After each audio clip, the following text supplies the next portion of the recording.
Olha só, já pararam para pensar se um profeta super indignado, uma visão apocalíptica, uma canção de lamento e um provérbio, se tudo isso pudesse de alguma forma estar conversando? Parece que não tem nada a ver, né? Mas é exatamente isso que a gente vai explorar. Vamos descobrir como essas quatro vozes antigas, tão diferentes, na verdade, tecem um diálogo incrível que faz sentido até hoje.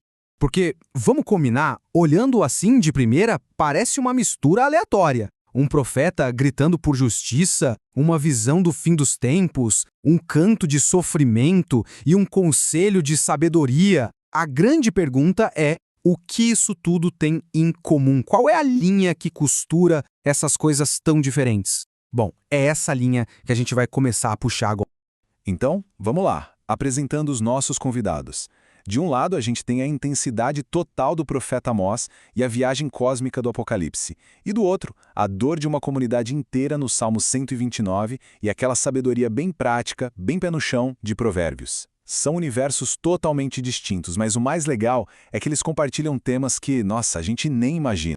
E o primeiro ponto de encontro entre eles, a primeira grande conexão, é um chamado muito forte por justiça. E o que é fascinante é que essa busca pelo que é certo não fica só no discurso. Ela aparece tanto nos grandes problemas da sociedade, quanto lá dentro, no coração das pessoas. Para a gente entender Amós, primeiro precisamos ajustar nossa ideia do que é profecia. Sabe, não é sobre adivinhar o futuro com uma bola de cristal.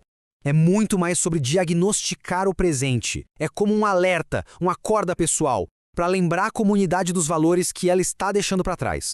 E o Amós, nossa, ele não aliviava. Essa citação aí é um verdadeiro soco no estômago. Ele vai direto na ferida, a exploração, a indiferença com quem é mais fraco. É um grito, sabe? Um grito contra a injustiça que acontece no dia a dia, de forma bem concreta e cruel.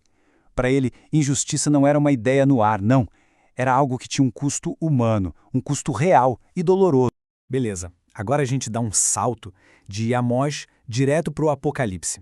A linguagem muda completamente, o cenário é outro, mas o tema da justiça ele continua lá firme e forte.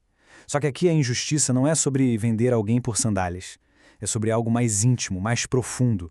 É sobre um primeiro amor que foi esquecido. O alerta agora é para dentro.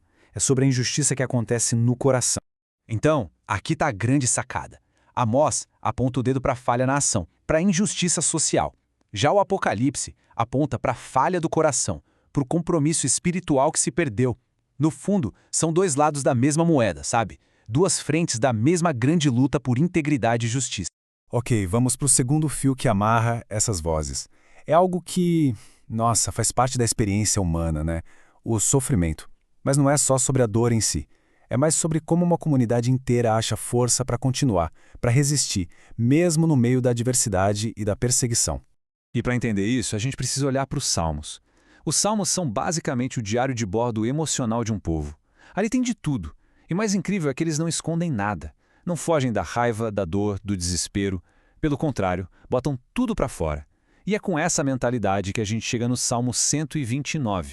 Essa frase, caramba, ela é de uma força absurda. É um grito de sobrevivência, mas um que não finge que a dor não existiu. Pelo contrário, ele encara uma história gigantesca de opressão e mesmo assim bate no peito e diz, mas não conseguiram nos derrubar. A dor foi real, sim, mas a palavra final é resiliência.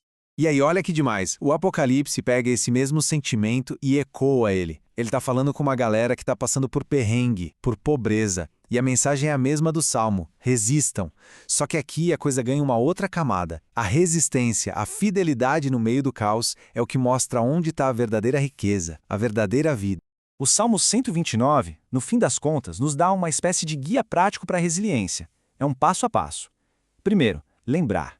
Olhar para a história, sem medo, encarar a dor de frente. Segundo, reconhecer. Entender que a justiça tem um papel nisso tudo. E terceiro, um passo final, proclamar. Olhar para frente com esperança. É uma jornada mesmo, que vai da memória da dor até o grito de nós sobrevivemos. Então, já falamos de justiça social, de resistência no sofrimento. Agora, a nossa conversa dá uma guinada e vai para algo super pessoal, uma coisa do dia a dia de todo mundo. O peso, o poder e o perigo do que a gente fala. E aí entra a literatura de sabedoria, como o livro de Provérbios. E o lance dela é ser super prática. Não espere grandes viagens teológicas, não. É conselho direto, sabe? É aquela sabedoria testada pelo tempo sobre como se virar nas complexidades da vida, principalmente na hora de abrir a boca para falar. E logo de cara, Provérbio já dá um banho de água fria na gente sobre comunicação. A sacada aqui é genial. Às vezes, só falar não adianta nada. A pessoa pode até entender tudo direitinho o que foi dito, e mesmo assim, não fazer absolutamente nada. Entender e agir são duas coisas bem diferentes. Mas aí vem o outro lado da moeda. Se algumas palavras não têm poder nenhum, outras são um perigo. E nisso Provérbios é de uma honestidade brutal. Olha só, falar na pressa, sem pensar, é pior do que ser bobo. É um lembrete muito, muito sério da responsabilidade que vem junto com cada palavra que sai da nossa boca. E é agora que a conversa fica boa de verdade. Pega essa sabedoria de Provérbios sobre o poder das palavras humanas e o Apocalipse eleva isso a uma escala cósmica. A palavra que aqui no nosso dia a dia pode ser só descuidada ou inútil, lá vira uma espada de julgamento. Isso é incrível. Mostra que, não importa o nível, as palavras sempre têm um peso, sempre têm uma consequência gigantesca. E aí a gente chega na pergunta final, né? Como é que esses temas todos, que parecem não ter nada a ver um com o outro, justiça, sofrimento, o poder de falar, como é que eles se costuram e formam uma única conversa que faz sentido? A resposta é que esses textos não são discursos isolados, cada um falando sozinho no seu canto. Não, eles são como um coral, sabe? Um diálogo que nunca parou, sobre a pergunta mais fundamental de todas. Como é que se vive com justiça, com integridade, no mundo que muitas vezes parece ser o oposto disso? Dá uma olhada nesse resumo. Ele mostra a conversa toda de um jeito bem visual. Repara como Amós e Apocalipse se encontram no tema da justiça, um olhando para o social, o outro para o espiritual. E olha o Apocalipse ali, funcionando como uma ponte, se conectando também com o Salmo na questão do sofrimento. E o poder das palavras atravessa quase tudo. Não são histórias separadas, são fios todos trançados. E essa é a grande lição. Quando a gente coloca esses textos lado a lado, eles param de ser só documentos antigos e empoeirados. Eles ganham vida, se tornam parte de uma conversa super atual sobre os maiores desafios da vida. Como lutar por justiça, como aguentar o sofrimento e como usar o que a gente fala com sabedoria, com propósito. E no fim, a pergunta volta para a gente.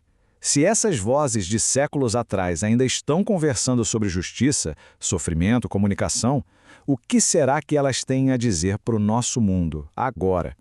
A resposta, quem sabe, está na forma como a gente escolhe entrar nessa conversa também.